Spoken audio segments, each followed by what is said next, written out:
We recognize that what Chief McCoy brought forward that will be discussed, that we approved on a budget line item, did not have any increases at his request for any of the officers or himself. Correct. I don't think it's appropriate process for him to give a raise to himself, though, right? He had requested that we give him a raise a year ago. Correct. And he can't just write in a raise for himself unless we direct that, right? Typically, that's not how it would be done. Yeah. Typically, that would be discussed during the Personnel Committee meeting. Chief McCoy was present until we did get to his compensation level. At that point, I asked for him to step out and then carry on the conversation. Are these meetings made publicly known before they happen? Are there minutes? No, they're kept behind private doors. So we have two council members Okay. on that, so it's not mandated to be posted or to be a public meeting. It is considered private to go over personnel matters of the city that we wish not to air to the public. So Very it's- sensitive personal issues. Essentially, though, these decisions are made by two members of the council, not the entire council. It's a recommendation that's brought forward to all of council. But even the discussions themselves. The discussions, there's discussions that take place in the Personnel Committee, yes. Yeah. But off of that, a recommendation to council. Sure. But the Personnel Committee, just to clarify, has no power. Right. Everything No, I comes back understand that. here Yeah. Correct. And is discussed. Correct. And it is a group decision. So, Correct. so is it precedence? Is it policy? What is it that made the Personnel Committee's recommendation trump the Fire Commission's recommendation for a raise nearly a year ago? I think there's a process in which we go about going through an No, I increase. understand that, but Yep. is it a process based on something written or just because that's the way we feel like it should go?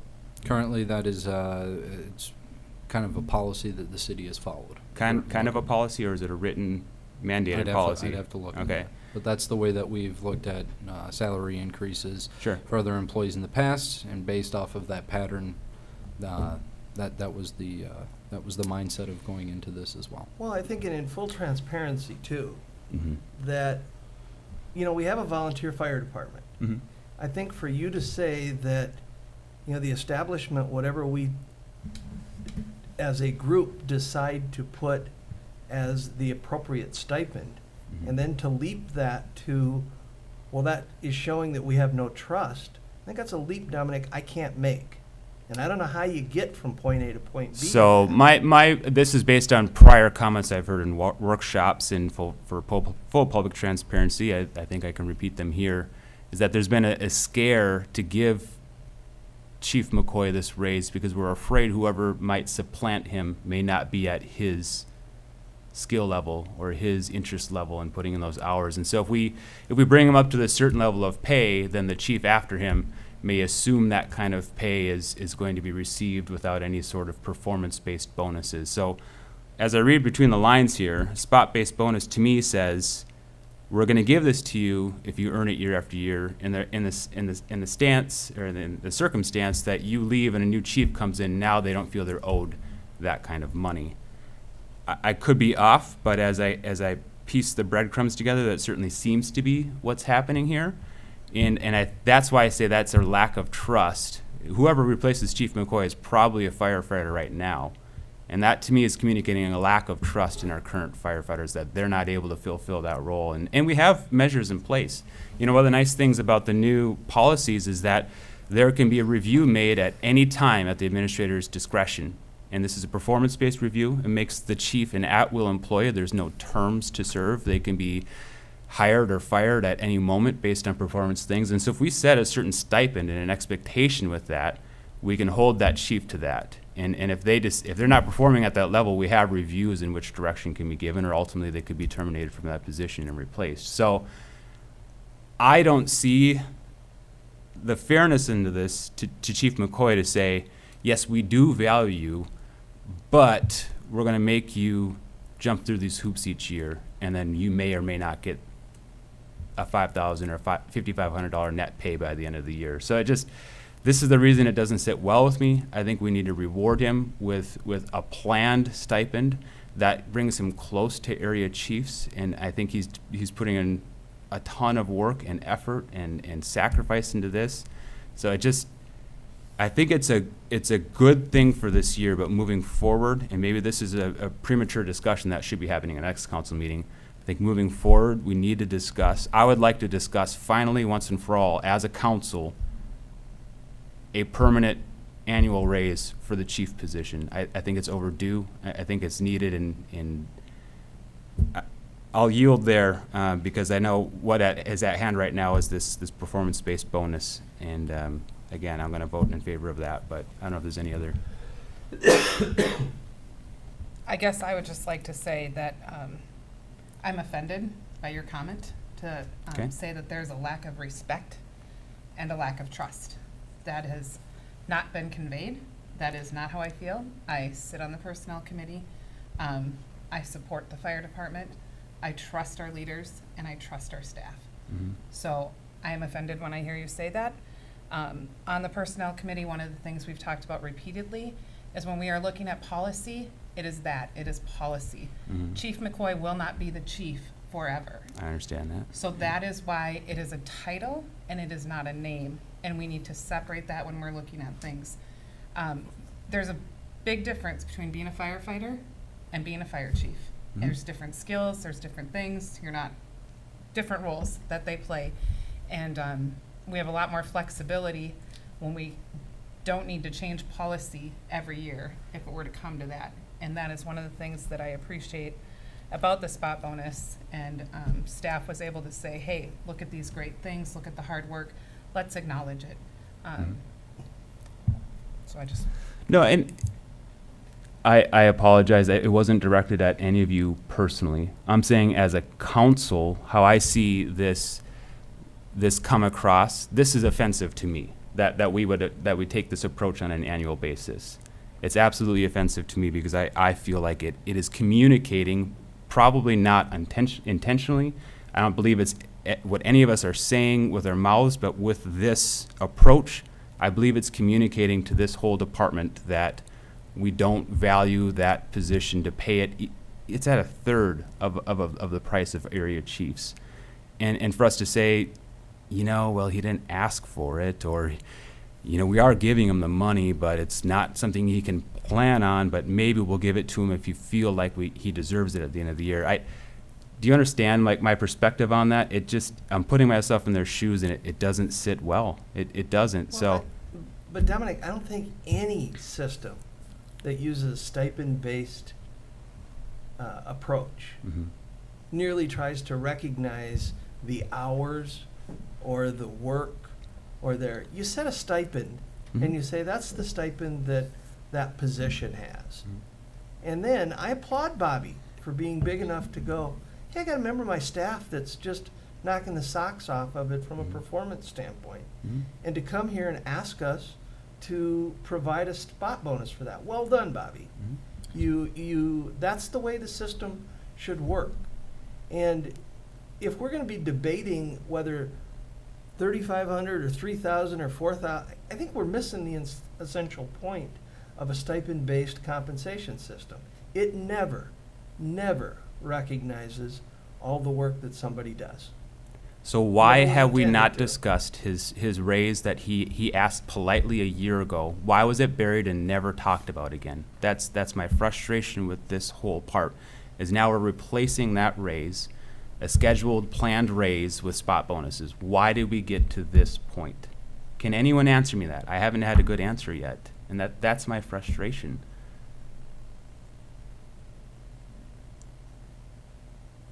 Where did it go? Why haven't we discussed it? because we never had a personnel committee. So his raise was, after it. his raise was never discussed in the personnel committee meetings. Not until, it was about a week and a half ago, 2 weeks when we met. So what happened in that meeting when you discussed a raise and then you came with a recommendation for a spot bonus? We didn't come with a recommendation for a spot bonus. That came from Bobby. So this is Bobby's recommendation. This was your idea is from the from staff. beginning. Okay. Yep. So maybe you can answer me. This is just, I'm just trying to put together the trail here to figure out how we've not talked about this yet. So Sure. what would be the reason we haven't talked about an annual raise, and now we're looking at spot bonuses in lieu of an annual raise? I think part of it is we passed the Appendix D for the year. So this was the talk about Fire Chief McCoy increase was not a part of the Appendix D that was passed for 2018. So the Mhm. mindset was to include that into 2019, as that conversation was missed for the 2018 Appendix D. Some of that has to do with just budgeting purposes, what was done beforehand. So there was a time to wait until the appropriate time came up right now Sure. to talk about that increase. And so that was the idea there. It was brought up at the Personnel Committee. There was a $1,500 increase built into the stipend. And I've come back with a recommendation of $2,000 for a BOP bonus. Yeah, the Personnel Committee actually recommended 1,500, and staff, So the Personnel Committee did recommend a spot bonus. when we were talking amounts at the meeting, Okay, yeah. okay. I think it's also important to acknowledge that there have been other asks and other ways of recognizing the hard work that's done as well, as we have Mhm. added, since Chief McCoy has been on staff, we've also added a chief's vehicle or an officer's vehicle. Mhm. I'm not sure what it's officially called. So there's other ways of acknowledging and showing that we do value and appreciate the work Mhm. that has been done. Yeah, and I apologize. I wasn't claiming I mean, that you two specifically on the Personnel Committee didn't value him. I'm just saying, as a council, the message we're sending, it doesn't sit well. So next meeting, I'll have the opportunity to make a motion to increase his annual salary. Is that Absolutely. correct? That is Okay. correct, All right, yes. then we'll have that discussion then, I'm sure. And Dominic, if you feel strong enough, don't vote for this and ask for a change Well, in the this is- stipend. This is for 2018. I'm okay with us moving on from here and then focusing on 2019 and beyond. Which by definition, you're saying then that the stipend is an appropriate amount. I think this makes up for the lack of the raise that he got this year. In his plan, he asked for about 5,000, 5,500 for the year for 2018, and that would have been his stepping stones towards that $10,000 stipend. That would get him in the average for the area. So yeah, I think this is appropriate. It's what he had asked for initially in that plan, that we never discussed. So I think it's trading horses here, but it's the same dollar amount in the end. So I would agree for 2018, this is appropriate. And moving forward, we'll discuss finally as a council what we had recommended unanimously as a fire commission a year ago. any further discussion regarding the performance-based spot bonus for Fire Chief Justin McCoy? Hearing none, then I am looking for a motion to approve the spot bonus for Fire Chief Justin McCoy. I move we approve the 2018 spot bonus for Chief McCoy. Moved by Broda, Second. second by Fay. Any further discussion? All in favor? Aye. Opposed, same sign. Motion carries. Our next item of business is to discuss proposals to replace the Public Works F-350 and F-150 work trucks. Thank you, Honorable Mayor and City Council. I'm here before you with a proposal to replace two Public Works work trucks that we currently have. Currently, the Maple Plain Public Works Department has a Ford F-150 and a Ford F-350. The Ford F-150 is from 2004 and the Ford F-350 is from 2010. Both vehicles have seen tremendous wear and tear over the last few years. In our building maintenance annual maintenance costs as well to them. I think you can see that in some of our invoices that we've had throughout the year as well. Currently, right now, the use for the Ford F-150 is really just to kind of bring minor tools around and drive places, maybe take reads of the utilities throughout the community. Other than that, there's not a whole lot of use with the vehicle, just because we don't plow with this vehicle, even though we have John Tempe, a part-time worker who could plow with a pickup truck. But we don't use the F-150 to do that. We do use currently the F-350 to plow with, and we do have a plow for that, as well as our Mack plow truck, obviously, our larger truck to clear the roads. At this time, considering the wear and tear and the usability, as well as the trade-in value of these vehicles, all these things are kind of balanced when deciding when to get a upgrade of these vehicles.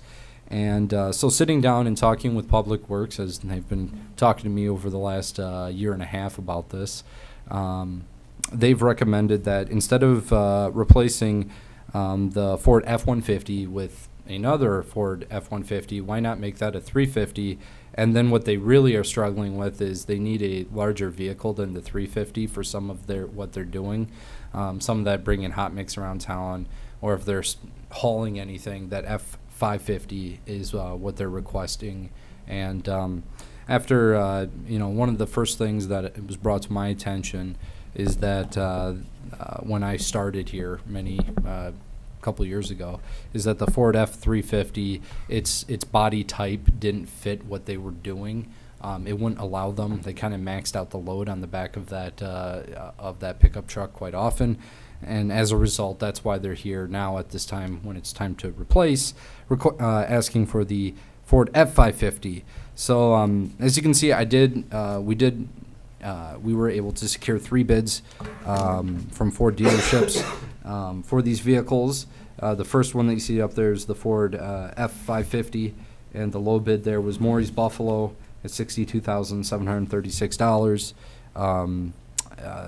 Then for the 2019 Ford F-350, it was also Maury's Buffalo Ford at $45,108. With that, there's a total combined price of $107,844. But then if we trade in the 2004 F-150 and the 2010 F-350, we'd get about $19,500 back, which would bring us down to $88,344. Currently, the city has put away for equipment replacement a fund that has $393,859 in it. This is an equipment capital fund that we fund every year in our budget process. Obviously, $88,000 is a big ticket item, even when replacing both of these pickup trucks at one time. But we are able to pay for this in cash, and that would leave our equipment capital balance at $305,515. So with that, staff is recommending the purchase of both the F-550 and the F-350 from Maury's Buffalo, as they are the low bid. With that, I'd be happy to answer any questions pertaining to the replacement of both these pickup trucks. So with that, I'm looking for a motion to discuss proposals to replace the Public Works F-350 and F-150 work trucks. Can we have discussion first? Yeah, well, I was gonna have the motion, the second, then discussion. I think there's a couple things we should talk about, though, Right. before. Okay, go ahead, Councilmember Fay.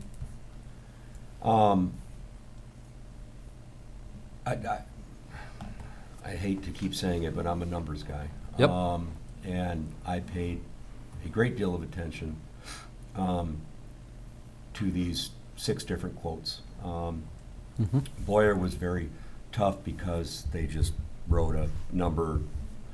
But I think, Bobby, if you dig into at least the Maury's and the 1040,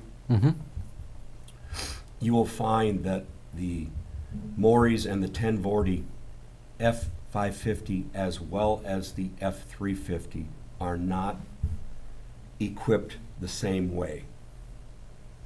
And you will see that the F-350, the base with options on the Maury's is actually $4,200 less than the base with options on the 1040. So identically equipped, either Maury's Buffalo is going to go up by $4,200 or 1040 is going to go down by $4,200, which technically makes the 1040 350 a cheaper truck. The same thing goes to say with the 550. There is a $4,000 base and options differential between the two salesmen. Sure. And so now all of a sudden, Maury's Buffalo and 1040 St. Cloud are within about $250 of one another. Then you start throwing in the fact that the uprigging of these, whether they be stainless steel boxes, whether they be aluminum boxes, whether it's a Boss plow or a Western plow, whether it be a variety of different things. If we're to look at something to say this is the low bid, they have to be identically equipped. Sure. Because what you're asking me to disbelieve something that I can't believe, because it's right here in black and white. Now, I can also assure you that Boyer Ford, or in both bids being so much higher than the other ones, there is stuff in there that we just can't identify that they've put into it, into the base vehicle and options, not necessarily the Chris Steele rear or the Henniker salt spreader or whatever. But this is not apples to apples, and if you're looking to proceed based on low bid, someone needs to. Yeah. You're not going to get my support right now. No, I think it's also, I think it's a request too of what they're looking for, Public Works is, to best operate within their department. It's no secret, looking at this too, that they really support Maury's Buffalo Ford. And if you look at the trade-in value is strictly from Maury's Buffalo Ford, and this is a dealer that they've worked with in the past. They like the product that they receive there, and this is kind of what they're requesting for at this But time. between the two, there's $8,200. The two vehicles from Maury's have $8,200 less options in it. Sure. And if you're saying it's a $19,500 trade-in value, really, we're only talking about an $11,000 trade-in value, because they're Sure. giving us a less superior vehicle. Sure. Okay, that has to do with the vehicles and the numbers that we're looking at here. They're not complete. And then I have some other comments, but let's continue to talk about the pricing structure, and then I'll offer my comments later. I think, your point's well taken. We have to come up with what the specs are on this, and then bid those specs to 3 places. We haven't done that. I think additionally, I'd ask the question, did we use the state bidding system? Bidding system. Did we use that? No, not to my Yes. recollection. I think we should. And Isn't I it think this Midway should- Ford that has the government I don't remember, but contract? somebody's We'll got a figure that government out. contract, a couple of It's a them have. staff. There was someone Yeah. up in St. Cloud, but they lost their. But there's got to be a Ford dealer that is part of the state system. And whether we get 3 bids or 4 bids, I think come to some conclusion of what it is we're trying to spec out, spec it to those 4, and then let's see next month what we have for really true numbers. Correct. And I would like to see at a minimum, we get the bid from the state contract. I mean, they've already done the work, so we need to see what they have. Whether that's Midway or someone else, I don't.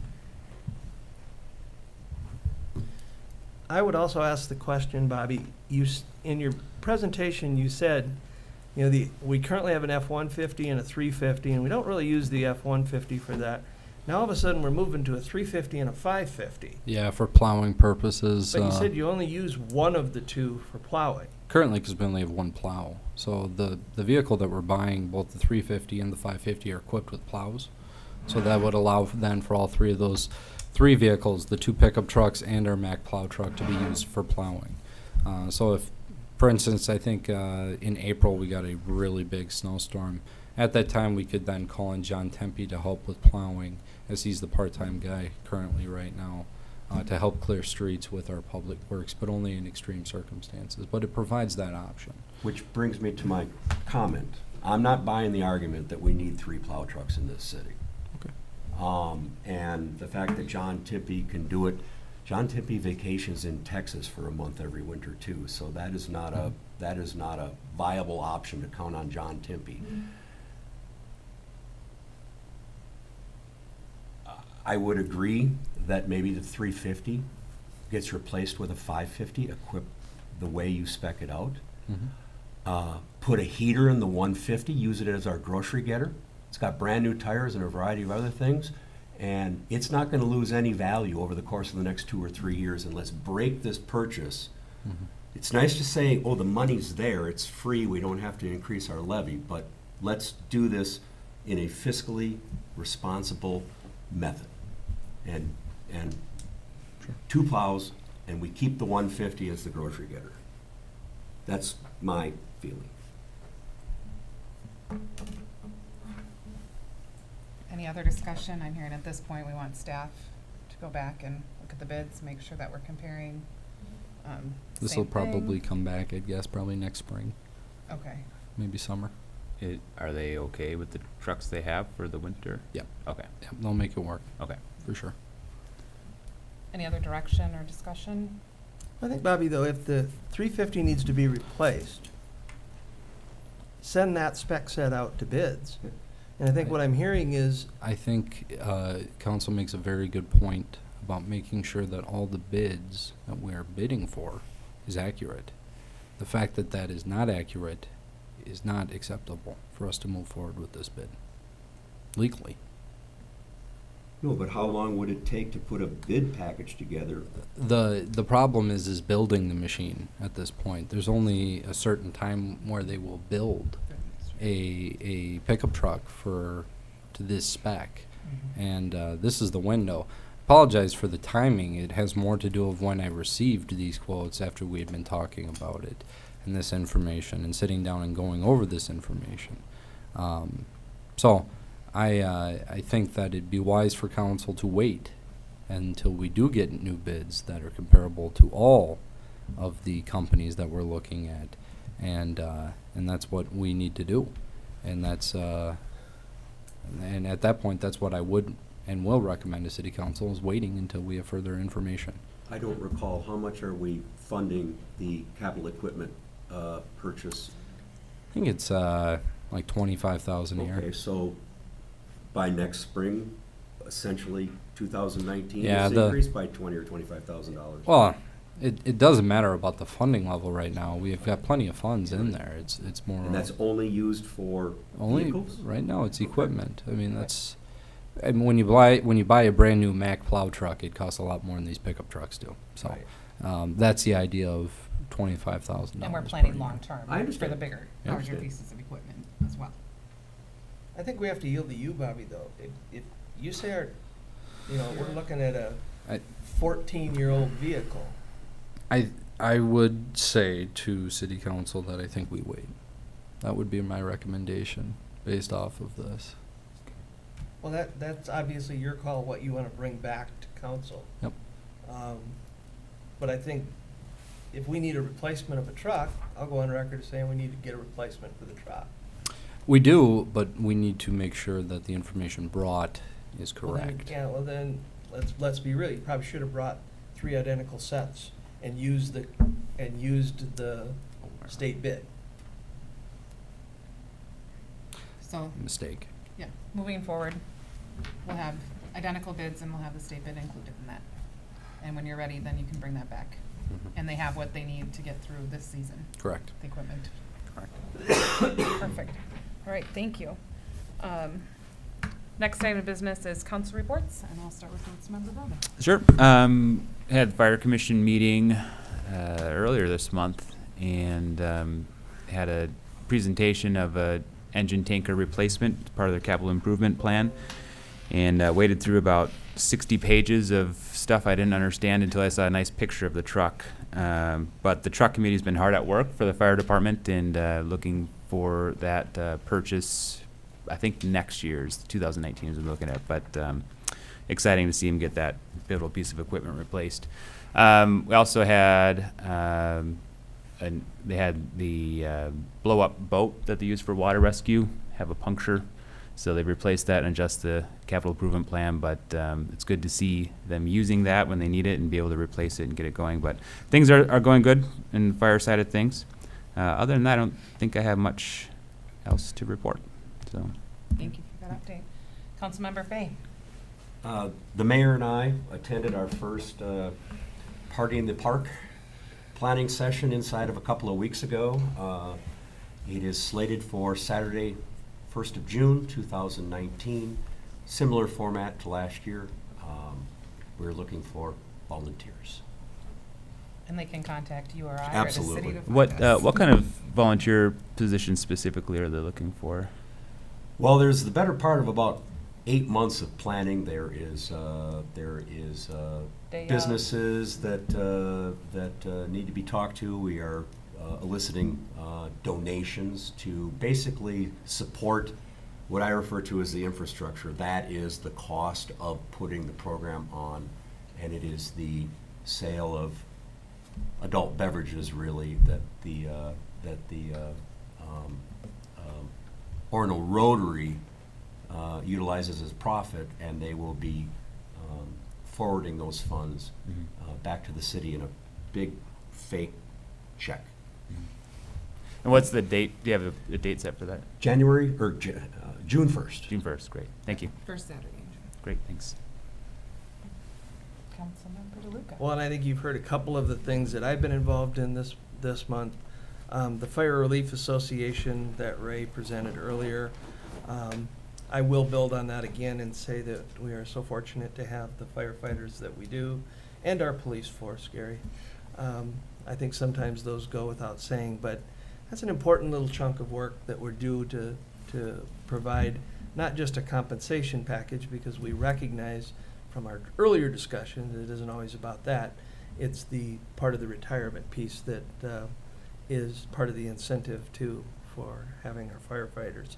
And then we did have 2 HR meetings during the month. One of them was reviewing some of our staff compensation issues, as we talked about, and the second was a plan for the rollout of our staffing structure report that I think each of the council is involved with right now. And then I believe Bobby's going to be bringing some pieces back to the city council, and that's the report of the study that was done recently, looking at our staffing levels, models, and processes that we have. Thank you. Councilmember Cahill sends her regrets that she couldn't be here. I've had a busy month. I was able to attend the Regional Council of Mayors, and we were invited by the Mayor of Maplewood to be her guest and tour the 3M Innovative Center. So that was a neat tour. Got to see lots of different product and things that we actually use in our city, and some other ideas as well. Been busy with the Highway 12 Safety Coalition. There was a press conference organized, and then unfortunately the fatality that's been mentioned as well, and then continued work and advocating for work to be done to continue to make Highway 12 safer, and that includes all of us, and putting down our phones and paying attention as well, so to do our part. Was able to attend the West Hennepin Chamber of Commerce, and we want to invite all of you to the Boo Market happening this Saturday from 10 to 1 down in the Four Corners parking lot. We'll be hosting a trunk or treat, so bring your kiddos, come in costume, or just come and visit. And then also was able to attend the Northwest Hennepin League of Municipalities, and our speaker this month was Mark Hasse, a candidate for a Hennepin County attorney, so that was interesting as well. And then it has been a busy month with lots of good things going on in our city, and some PR things that I know a lot of the council's been able to attend. We talked about the fire department open house and steak fry. Those are wonderful traditional events. The Paul Stinson post 514 American flag retirement ceremony. That's just a very moving ceremony, and it's been neat to see that grow and the partnership we have with the city, and people can turn in their flags here in front of the school. And then also the Steve Rose bench dedication at Bryantwood Park. So lots of good work and good things going on in our community that we should be proud of and continue to strive for. So, having no visitors to be heard, no other business, looking for a motion to adjourn. I move to adjourn. All right. Second. All in favor? Aye. Aye. Opposed, same sign. Meeting adjourned at 8:30.